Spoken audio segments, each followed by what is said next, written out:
Hi, I am PixelPia. Today we're going to talk about paid hosting for your blog. But before we look at 3 of the hosts that are recommended by WordPress.org, let's take a look at what you can do with WordPress and start by looking at one of my websites. So this is my blog website for my podcast, Swedish Fika.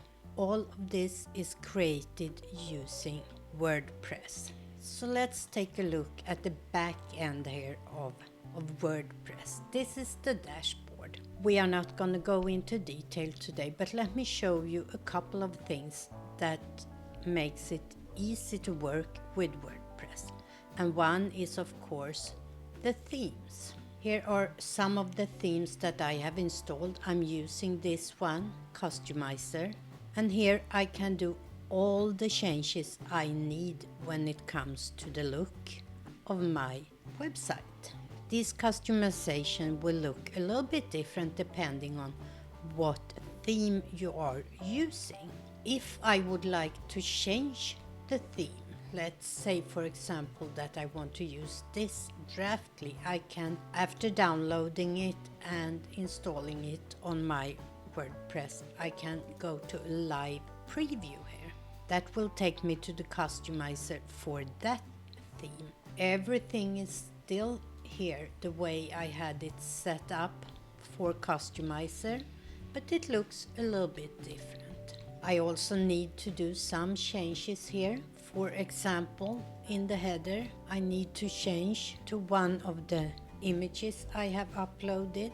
If I wanted to use this theme instead, I just activate and publish it here. But if I just close it now, it says that nothing will be saved and it goes back.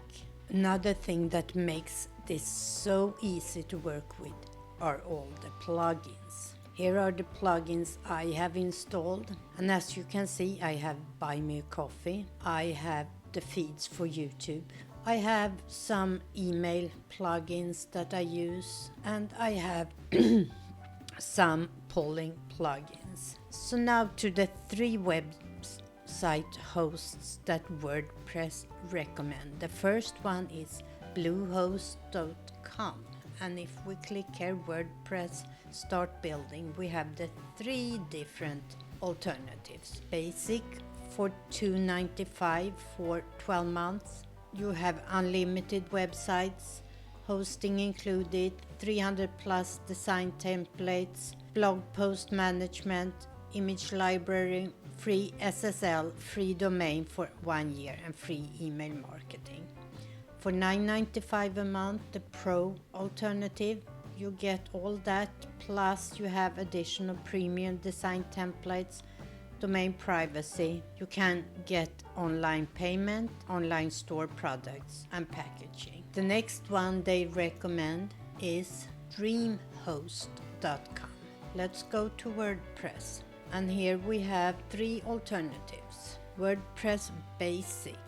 And that's the one we're going to look at today. Either the starter package, that is $259 a month if you have a 3-year, $295 if you sign up for 1 year, and monthly is $199 a month. You can have one website. What you don't go with this get with this account is an email. You have to add that for $167 a month. And you get one website here. WordPress Unlimited, you can have as many websites as you want, unlimited traffic, you have WordPress installed and so forth. And in this, you even get the email. So I haven't used any of these 2, but I think they are both good alternatives. The third one is SiteGround. So they have 3 plans. Startup for $3.99 a month, Grow Big for $6.69 a month, and Go Geek for $10.69. The big difference with this is one website, but here you have limited space. You have 10 gigabyte for the startup with one website. For Grow Big and GoGeek, you have unlimited websites, but you have 20 gigabyte of web space for GrowBig and 40 gigabyte for GoGeek. Out of these three, I would choose either Bluehost or Dreamhost because they have unlimited uploads. If we look at Dreamhost, I would most definitely go with the WordPress Unlimited to get the email account.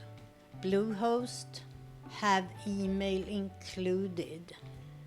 So that was a very quick overview over WordPress and over the 3 hosts that WordPress.org recommended. I hope you will find a host and a WordPress theme that works for you. Hej då!